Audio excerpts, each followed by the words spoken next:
Welcome to You're Not Alone, the podcast that brings you real stories of strength, hope, and resilience.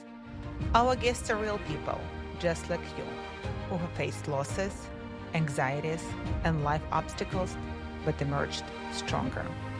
Today's guest is Neddo Saheim, a remarkable woman, a true cancer fighter, whose journey reshaped her life in unexpected ways. Her words are filled with humor, gratitude, and profound life lessons that will leave you uplifted and motivated.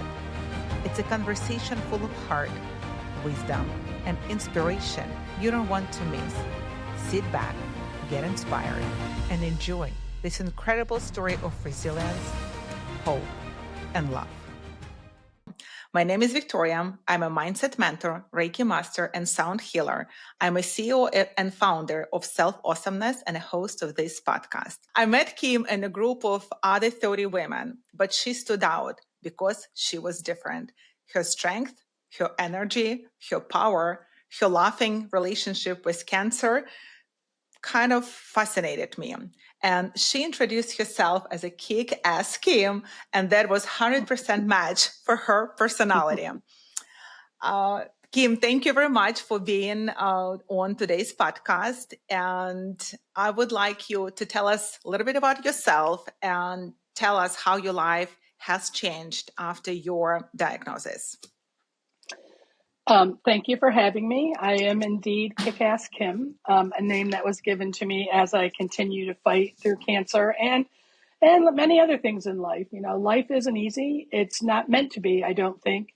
It's meant to be, as I spoke about before, I believe each person is a tapestry, and everyone we meet and all of the journeys that we take are woven into our tapestry that I like to envision is displayed on a wall in heaven when I get there, so that I can look back on all of the fibers and fabrics and remember all the people that I had the pleasure of knowing while I was here on earth. So that being said, I was born and raised in a very small little town in upstate New York.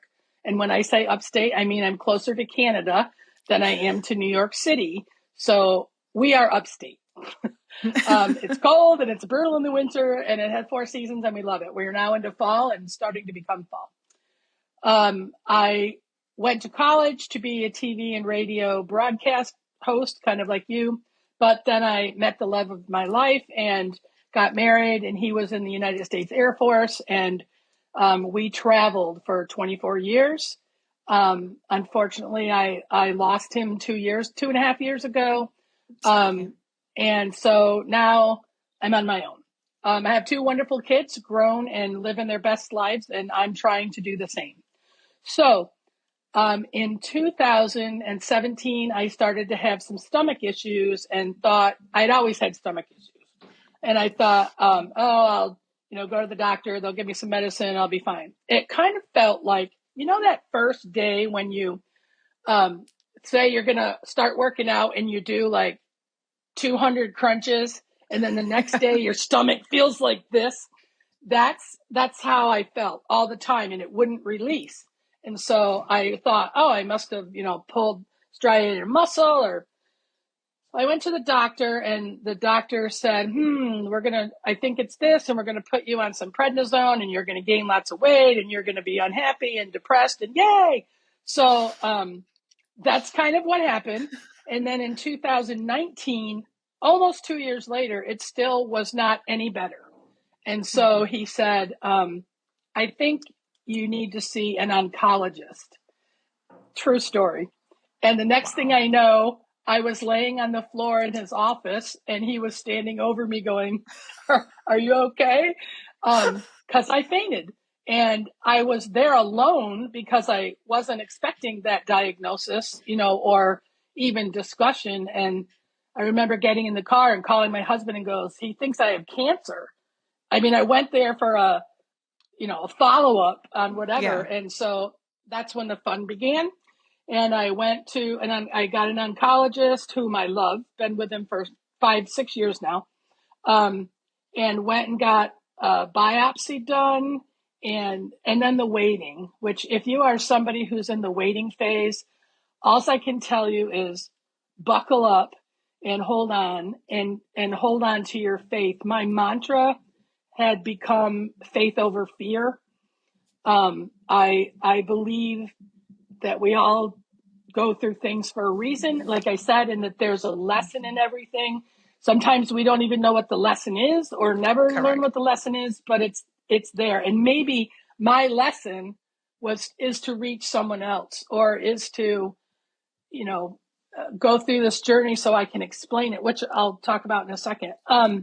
Anyway, yes, it came back that I did indeed have some cancerous spots. So we biopsied again, and what they determined through many tests is that I have what's called non-aggressive non-Hodgkin's lymphoma, which means I have a blood cancer, which means there's nothing to remove. So you can't, it's not like you have a tumor or a mass. It's just in your blood. And the only thing they can do is fight it back and then monitor and maintain.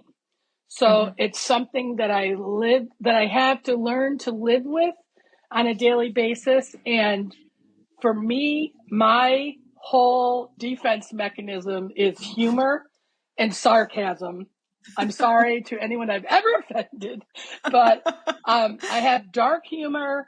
And for example, my first time when I went to the hospital before I started chemo, I had to get a port surgically input. So I had to go see the surgeon and all that kind of stuff. And they gave me this huge binder, like a notebook with empty pages for you to fill in your medicines and your this and your that. And I went back to work and I said, who knew? You get cancer, they give you freaking homework. So now I got all this binder to fill out and tell them when I poop and when I pee and when I whatever.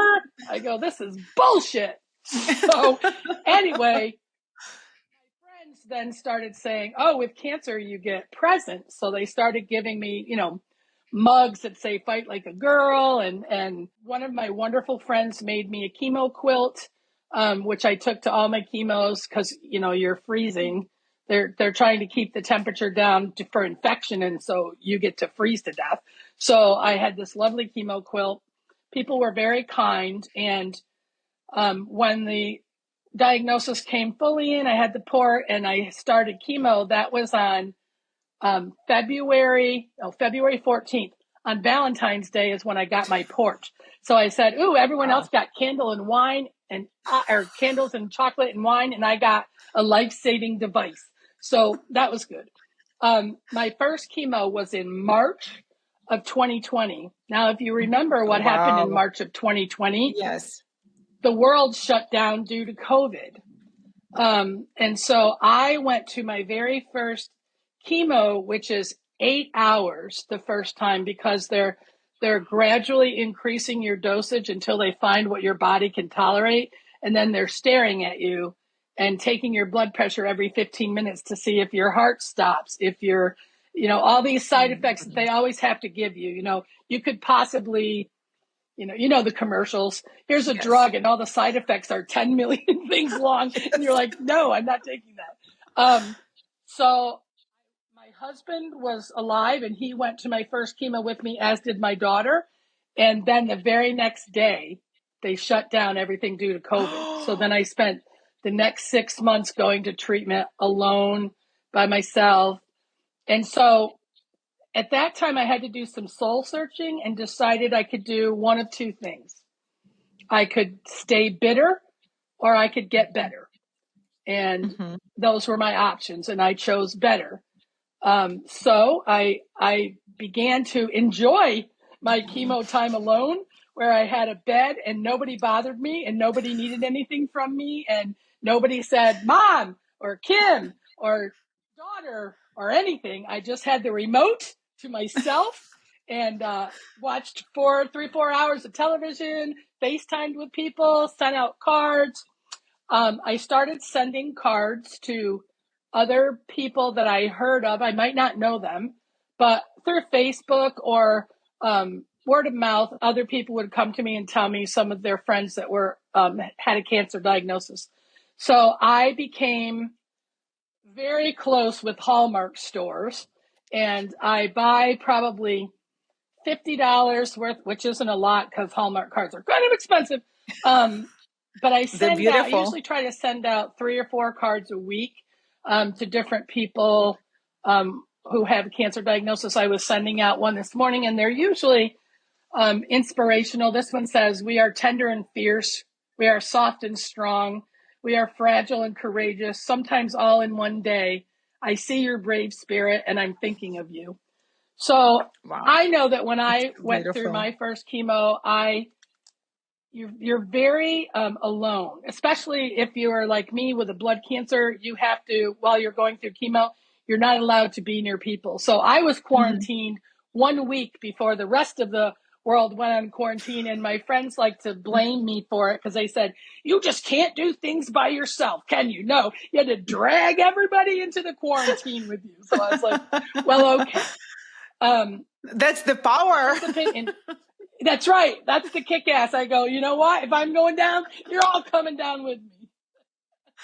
So I had this thing called the magic table, which, you know what a meal train is? They do them a lot, like GoFundMe pages, but it's a meal Hmm. train. So because my husband was my caretaker and we also had my father living with us and we were his caretaker.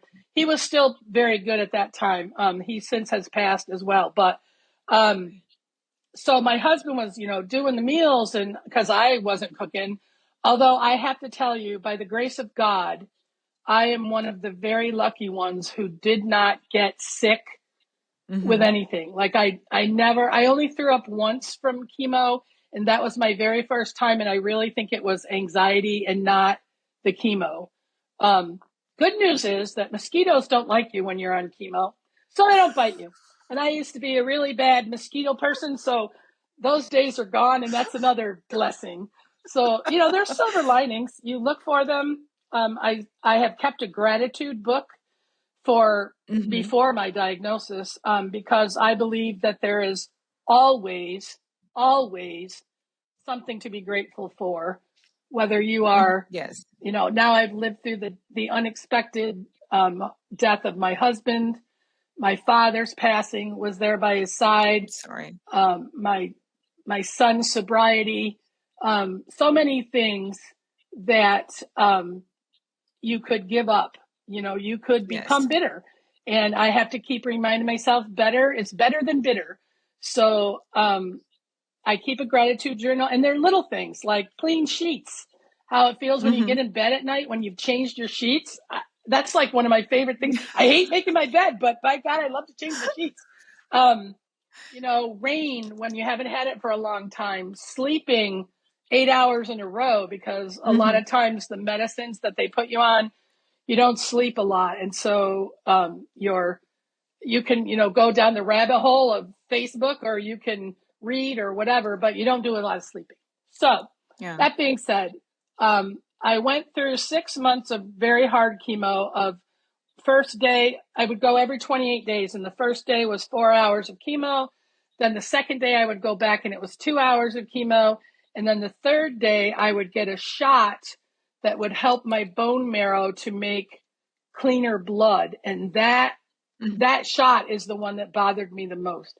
Things that I didn't Mhm. even know I had hurt. Oh my God. My eyelashes hurt. My eyelids hurt. The bumps on the back of my head hurt. Like I woke up thinking, God, what happened? All your joints it hurt because your bone marrow is trying very hard to make more blood, and it's exhausting. I couldn't walk up 3 steps without having to sit down Oh. and catch my breath. And I lived in a 3-story house.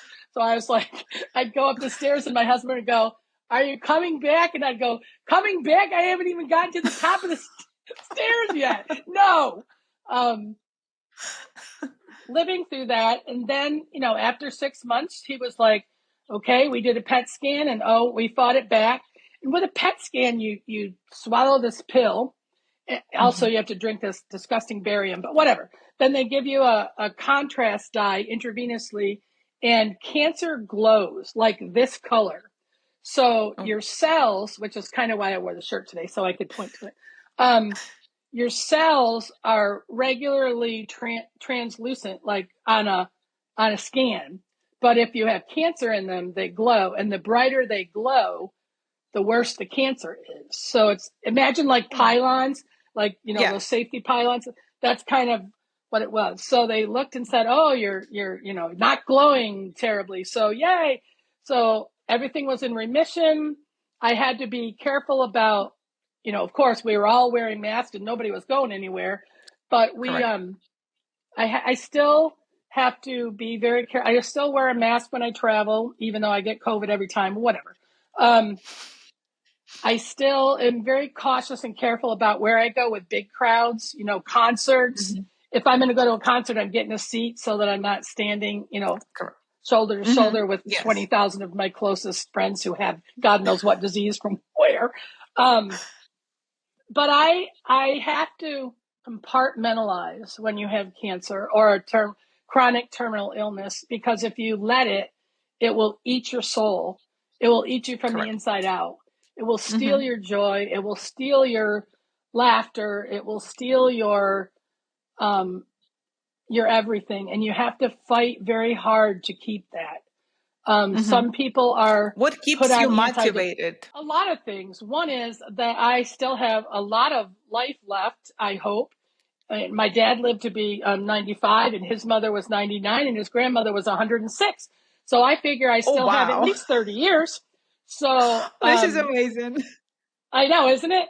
And so I have a daughter that got married after my husband passed, and so I had to be the walker down the aisle person. And I just have way too much fun here on earth to go anywhere else yet. I know I'm going to heaven, and I believe in heaven, and I believe in God, and that's part of what keeps me motivated. Is I have faith, and I deliver that faith to other people. But really, I think that my cancer journey was given to me so that I could help other people, like you, with this podcast, and telling them, A, you're not alone, and B, if you think you're really bad, look around. All I have to do is, when I first got it, everybody was like, don't you ever say, why me? And I'm like, no, I say, why not me? First off, 1 in 2 women, the national statistic is 1 in 3 men and 1 in 2 women will have some type of cancer diagnosis in their lifetime. Now, what causes that? A number of things. The environment, where you work, where you live, what you eat. We're all very few people are farmers anymore. So we're all taking, the vegetables that say organic and hoping they are. And and so it's inevitable. However, what's not inevitable, and what bothers me and what triggers me the most, is when I look at a 2-year-old with cancer and I think, oh dear God, I got to be 60 before I got cancer. Let her see 60. Let him see 60. So there's always someone worse, no matter what your diagnosis is or what problem you're going through. And it's your job to reach out and help them, to extend a hand, to motivate through laughter. I'm trying, which is really hard for me because I'm not a focused kind of girl. I'm trying to write a book of short stories called Laughing with Lymphoma, because many people in my lifetime have told me, you should have been a stand-up comedian. And I'm like, yeah, well, I had bills to pay. So no, but I do think I'm the funniest person I know. And share that with everyone. I think so. Some things I find funny that people don't, like when the nurse misses my vein and I go, oh, good, another bruise. It's just what it is. It's my life. I've accepted it. I love it. I just moved into an apartment by myself because my father passed and I really didn't need to live in a 4-bedroom, 3-bathroom house that I would have to clean all the time. So I moved into this little tiny 900 square foot apartment, which I flippin' love. I love it here. I'm in a city-ish Not like DC, but like there's grocery stores and stoplights and Yes. things.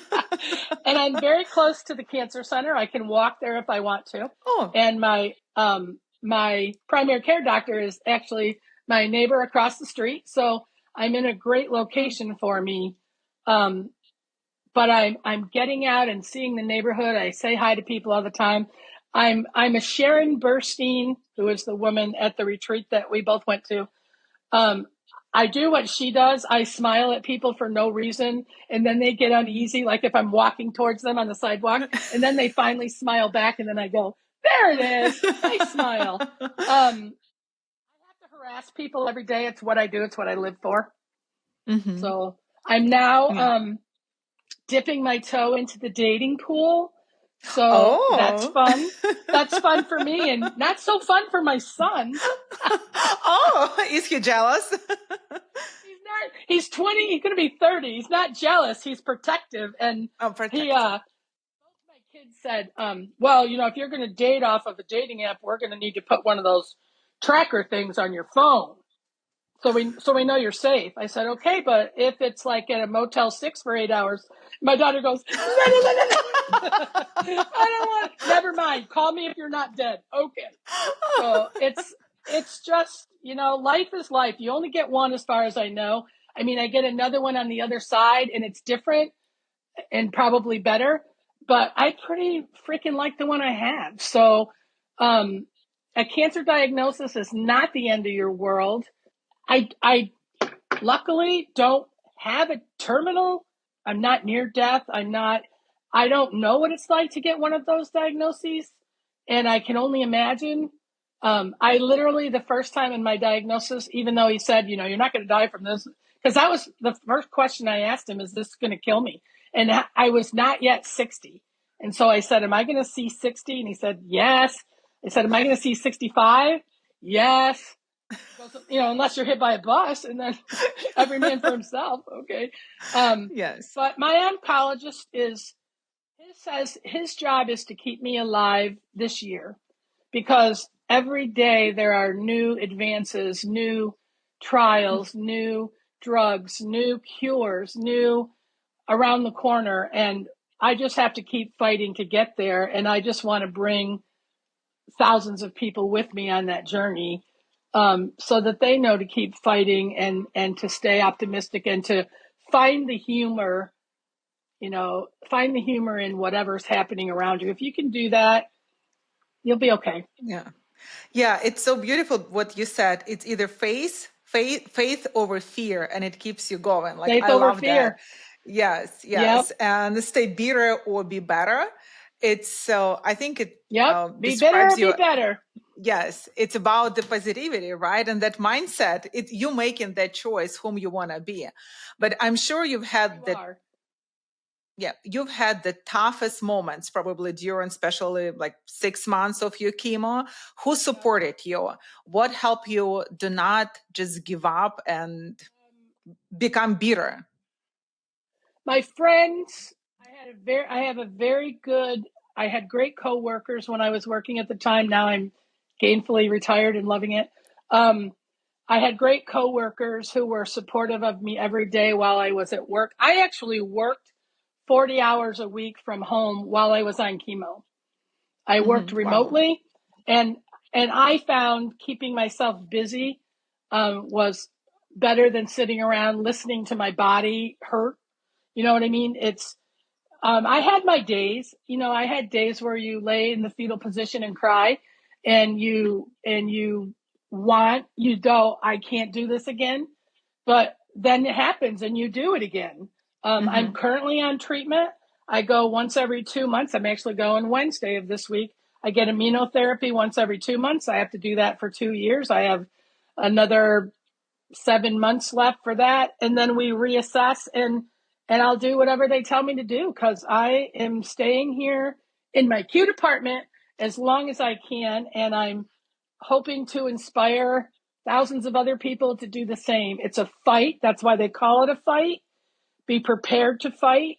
Keep yourself in fighting weight and fighting mindset, and drink a lot of water and everything they tell you to do what you're told. That's Do it. basically all I can say, unless you're facing the choice of, death. And then, and some people are just too tired to fight. Unfortunately, they've gone through it 5 times or 6 times and they just, their body is tired and it can't take anymore. And I understand that.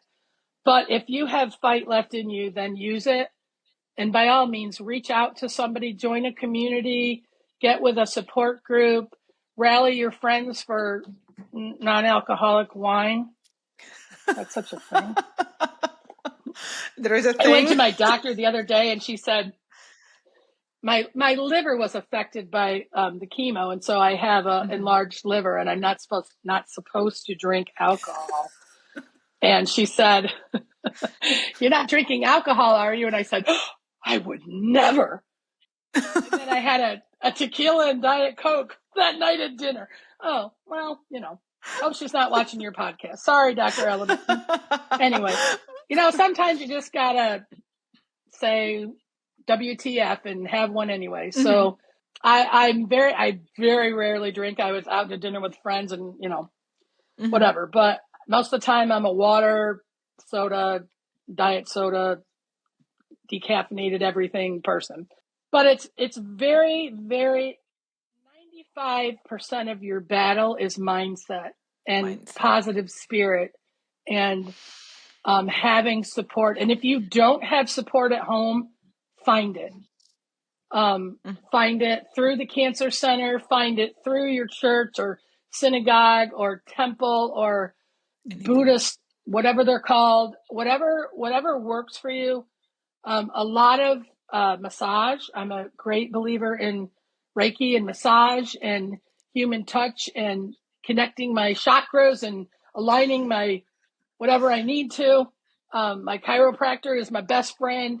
So I do a lot of self-care and I do more than I used to do because I was, the mother and the wife and the daughter and the this and the that. And cancer taught me to fight for myself and to take myself back and to love myself more, no matter what I look like or what weight I am or how short my hair is or how crooked my teeth are or whatever issues you got when you look in the mirror. That's not the part that matters. And most people know that. There's still the people out there that are very vain and whatever, but you have to love yourself first and you have to love yourself enough to fight. Yes. I agree with you. Yeah, because fighting, when you're in that fight mode, miracles happen. Yes. Yeah. True that. And changing mindset from bitter to better helps you to keep going with different attitude, enjoying life, as you said, from little things, right? Clean sheets, enjoy this. So drinking water, enjoy it. Today I had a Snickers bar. I didn't, but that would be like in my gratitude book. Snickers, yay! Something to appreciate. Is the women's retreat. They do retreats for cancer victims. So people who are going through this diagnosis now, or go to your cancer center, and if they're not offering it to you up front, as I'm lucky mine did, and said, here's a list of things we do for you. You could get. It's funny. One of my friends calls it the cancer. She always goes, "Oh yeah, you have the cancer." And so play the cancer card, man. If you are unlucky enough to get a cancer diagnosis, use that freaking thing every time you can. Want to go to the front of the line in a restaurant? You're not feeling well because your cancer treatment just knocked the hell out of you. In the door you go. People are nice. I don't think it's taking advantage. It's more like playing the hand you were dealt. Yes. So, free massage is offered at my cancer center, wigs if that's a problem. My oncologist told me, the chemo that I'm going to give you, your hair's going to fall out. And he said, definitely, within 3 weeks, you're going to be like a dandelion. When the wind blows, your hair's going to go away. I never, ever, ever lost my hair. And then during COVID, it got to be down to here and totally gray. And every time I would see my oncologist, I would go, this hot mess is your fault. Because you told me I wasn't going to have any hair, so I didn't get it cut, and I didn't get it colored, and now what? So I've always had short hair. I've always had a kick-ass haircut. Yeah, it fits you perfectly. Thank you. I did not raise a girly girl either. I got a Xena warrior princess. So somebody just asked me the other day, how do you get your kids to, play sports and not be the book nerd? I said, well, first off, I am a book nerd, so thank you for that. And secondly, you can't raise what you don't know. So if I'm not wearing dresses every day, I'm not putting my daughter in dresses every day. And that's kind of how it happens. So, I don't know how to raise a girly girl because I'm not one. I'm feminine when I want to be. I'm sexy as hell. I'm friendly. I'm loving. I'm a huggy, touching person. And fun as well. Take me or leave me. Thank you. Yes. So actually, I'm going to speak at this year's retreat. So you're coming back, correct? I'm coming back. Yes, looking forward to. Are you going to speak about your podcast? I will. Of course, I will. Yes. So what else can I answer for you? Hallmark, lots of cards. Oh, yeah. I want to ask you, how did you come up with that idea to send out cards? Because I think for people who are going through cancer, because my niece was diagnosed with leukemia when she was 11. And how old is she now? She is 17. So it's been 6 years. Yes. And I know me her address. I will send her a card. She's overseas, unfortunately. Yes. But I lived overseas for 7 years. You can get mail over there. Okay. I'll get her new address. In Siberia? Because maybe not. No. She's not there. Yes. But how did you come up with that idea? I had a thing on my porch. We talked about the meal train a little bit. And people started a meal train for me before COVID. And so I used to have this table on my front porch because I wasn't allowed to see people. And it was called the magic table because I would go to bed at night and it was empty. And then when I got up in the morning, there would be cinnamon buns or dinner for tonight or a candle with my name on it. Or it was just like this magic table. And also the mailbox, because you feel so isolated and so alone in your diagnosis that the mailbox became like my best friend. And I would literally get like 3 to 5 cards a day. I have boxes of cards that I got the 6 months. I had one friend that sent me a card every single day, and she only lived like 20 minutes from me. This is beautiful. I have goosebumps. And so I know the joy that it brought me, and the solace and the serenity and the peace of knowing that there was a rally taking place and that there was prayer chains praying for me, and that there was, I was fortunate enough to be married to a military man, and we lived overseas for 7 years. I have friends in Germany, in England, in Italy, in Spain, and I got cards from everywhere. I got prayers from everywhere, prayer groups everywhere. And so I started sending out cards to people I didn't even know. Here's a God wink. Do you believe in Kismet or God winks, as I call them? Yes, of course. Yes. When I first got diagnosed, I was on Facebook and I saw that this little girl named Destiny had been diagnosed in the age of 3 with leukemia. And so I messaged, DM'd her mom and said, I'd like to send her a card. Could I please have your mailing address? And she said, sure. And she sent it to me. And, this is before scamming, I think. I don't know. So because she probably vetted me pretty good, I said, I have a cancer diagnosis, blah, blah, blah. So I put together this big, huge envelope of stickers and books and, I don't know, a llama sponge and all kinds of fun things. And I sent it to her. And I never heard back from her, but I wasn't expecting to because she's 3. Her mother, FaceTimed me or face messaged me and said she received it. Thank you so much. La, la, la, la, la. 3 years later, I'm at a ribbon cutting for a Ronald McDonald retreat house. And and there's a little girl there that says on her shirt, Destiny's Journey. And I go, are you Destiny? And she said, yes, I am. And I said, I'm Kim. I'm the one that sent you the llama sponge. And she gave me the biggest hug. And it was just a God wink for God telling me to continue to serve him the way that I do. So, oh my goodness. I know, isn't Oh my that fun? gosh. I know. I was Yes. speechless. And then I was telling the gentleman where I live up in Lake George, New York, we had the very first and only Ronald McDonald retreat house. It's not a Ronald McDonald house like where you stay when your child is sick. Mm-hmm.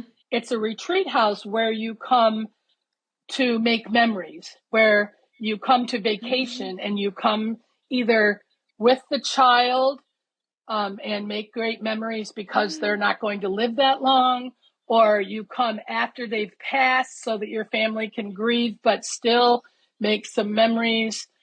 We have, a Six Flags here that donates, and all the area restaurants and all the boat trips and the rail biking, and everybody donates so that the family gets to do a week's worth of fun. They don't spend any money, just like every Ronald McDonald house. And so we were fortunate enough to have the very first one in the United States. I think there's only one other, and there's one in Japan.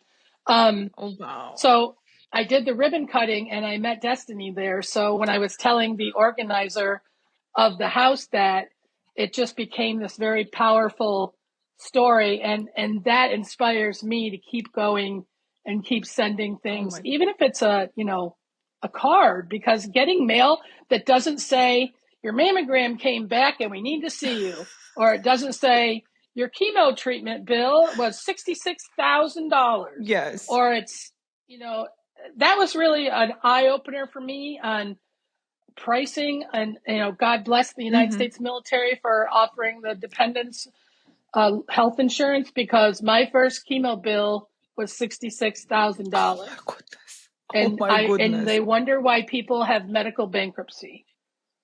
Yeah.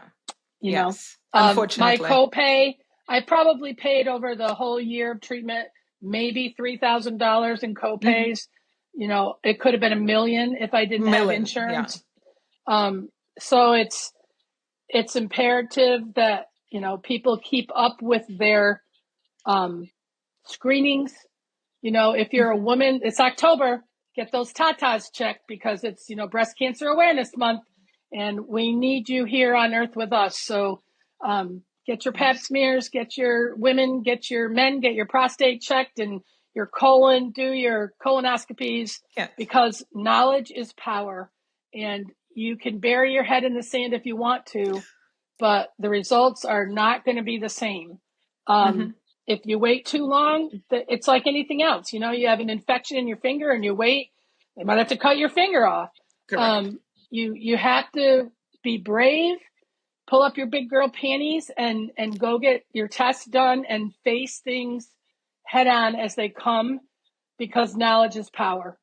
And I've been a firm believer in that since, kindergarten, when you're learning to write. Writing is power. Reading is power. Yes. Yes, I agree. Yeah. For medical annual exams, I just had mine this morning. So that a girl.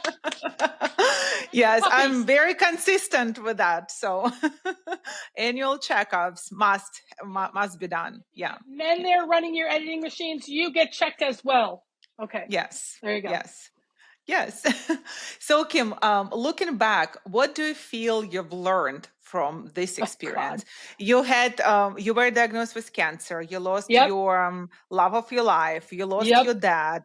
It's a lot of work. My son got sober. I worked. When my husband passed away unexpectedly, I had to retire, because he was at home. He was retired military and retired New York State worker. So he stayed home with my dad. And then when he passed, my dad was 93 at the time, and we didn't, you couldn't really leave him alone. And so I had the ability to retire and the means to retire. So I did, which gave me 2 full, wonderful years with my dad. taking him to all his doctor's appointments and out to lunch once a week and watching the Mets with him and just, a lifetime of memories. When he passed, I was sad, but not devastated. He was ready and I knew where he was going. And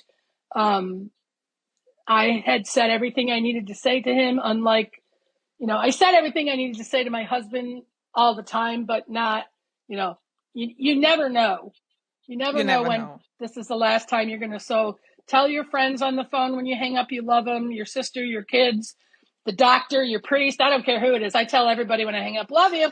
So, because I do. I love all people. I'm the person that stops at the corner and gives somebody a McDonald's cheeseburger because they, can't eat. They don't have any money. I won't give them money because I know a lot of times where that's going, and I don't want to enable. But I am a meal buyer, and I have a blessing bags that I keep in my glove compartment, which are don't say this out loud, but if you stay in a hotel and they have the shampoos and the soaps, take them and put them in a bag with a pair of socks and some dollar store toothpaste and whatnot, and hand those out on the corner when you drive by somebody that has a sign.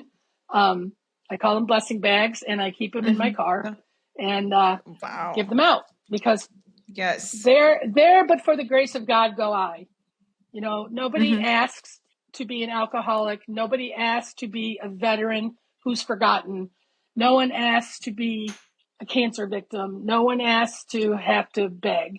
They don't want to. It's not that they're being lazy. Yes, there are a million jobs everywhere, but there are also extenuating circumstances that we don't know. So be kind. And that's that. You asked me in an email what my legacy would be, or I want it to be. And that's for people to be kind. Yes.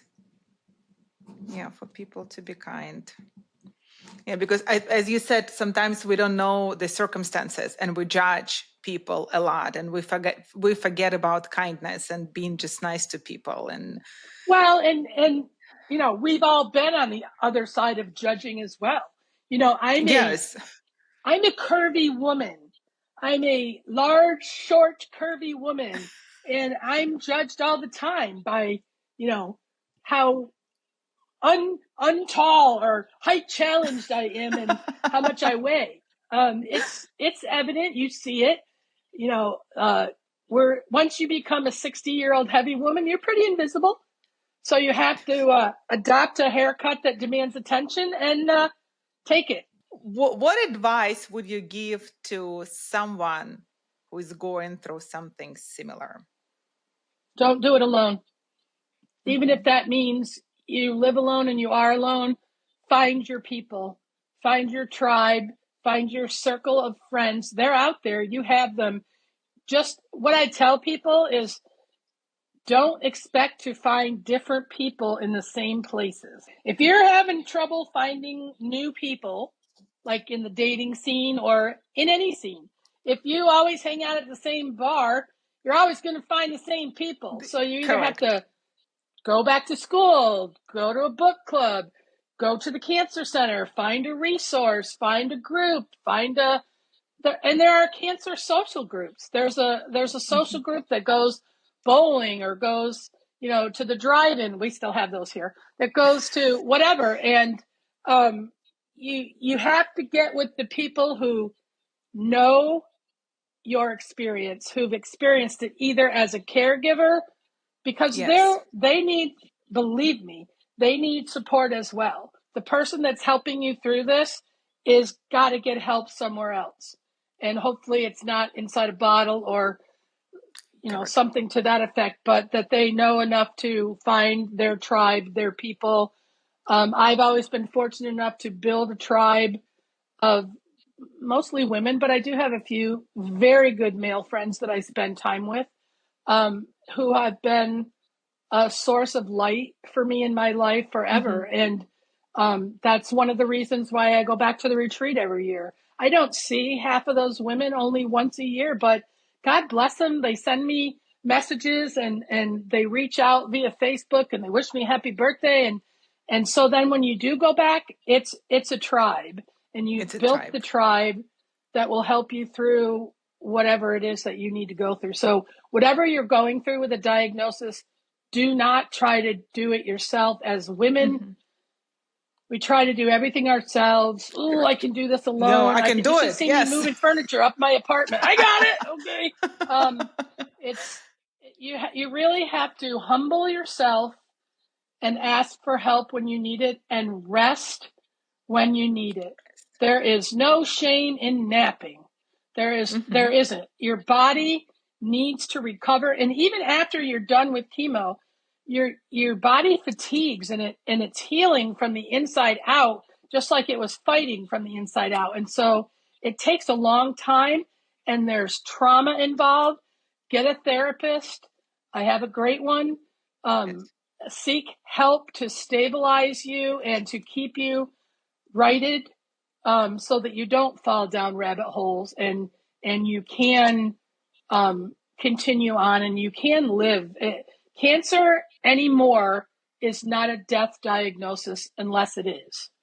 I mean, unfortunately, there are people that it is.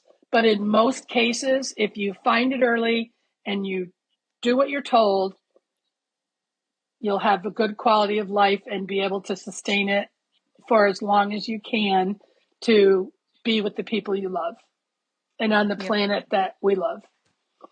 Yes. Go to the ocean. That's my other thing. I have to go to the ocean twice a year, because literally the ocean is my solace. The minute I drive to the ocean, I can feel my ears lower, my heart rate slows down, my anxieties get diminished. So I make it a point to journey to some ocean somewhere twice a year, even if I don't swim in it, to sit by it, reflect. I'm going to Virginia Beach in a couple weeks so that I can get me some ocean. So yes. Oh, I have goosebumps. That's what we're doing.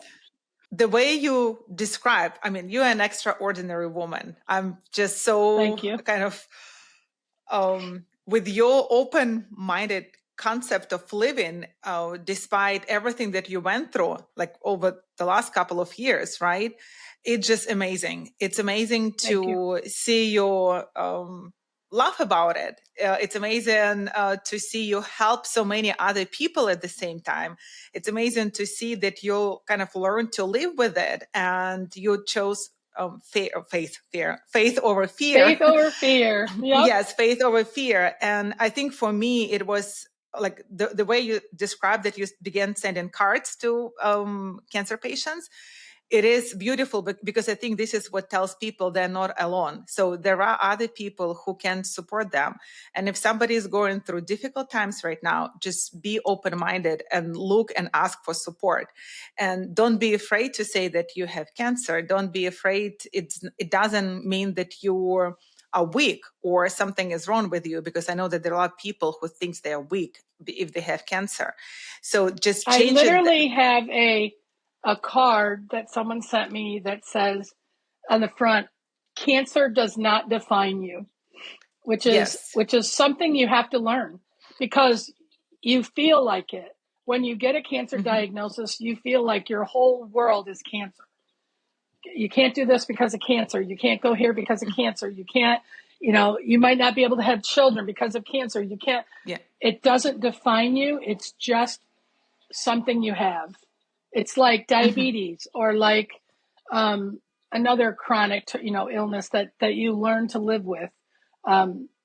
Schizophrenia, whatever you have. Yes. It doesn't define you. It's just part of what makes you you.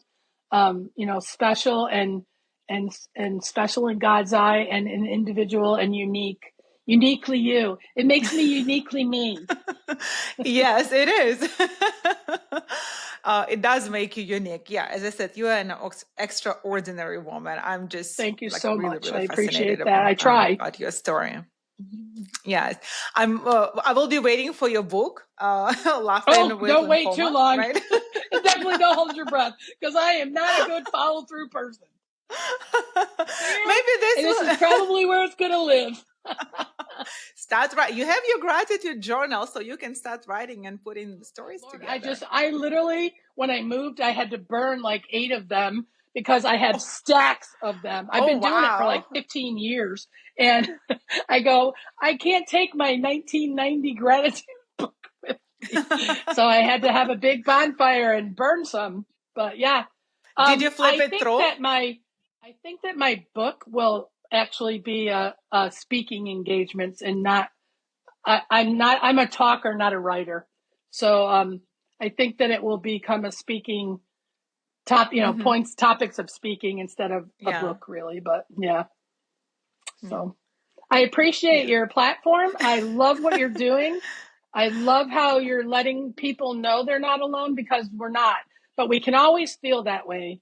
Divorce is a trauma.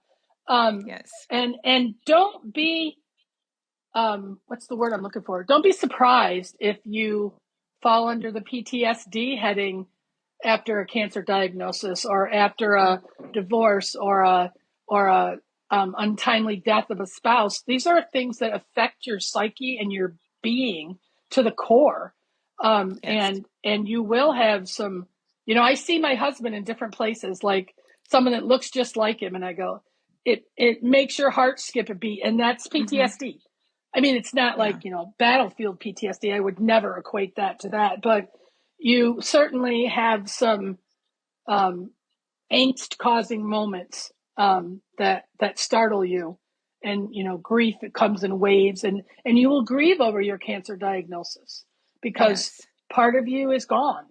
The part that's carefree and that's gone. So you have to learn to adjust and move on and do something else, like a podcast. Yay, you! Yes, thank you. Those were like very nice encouragement messages. Thank you. I'm very proud of you. I'm so glad I met you personally, right? I had a chance to spend time with you, and I will definitely see you in our next retreat together. So be there. Kicking ass and taking names. Yes, you can find more information and contact with him by following the links below this episode. And I want to thank you, Kim, for this beautiful, inspiring, open-minded, faithful, fun, and kind story. I wish you like full recovery, long-lasting wellness. I wish you to find your partner. Good luck with your dating sites. Thank you.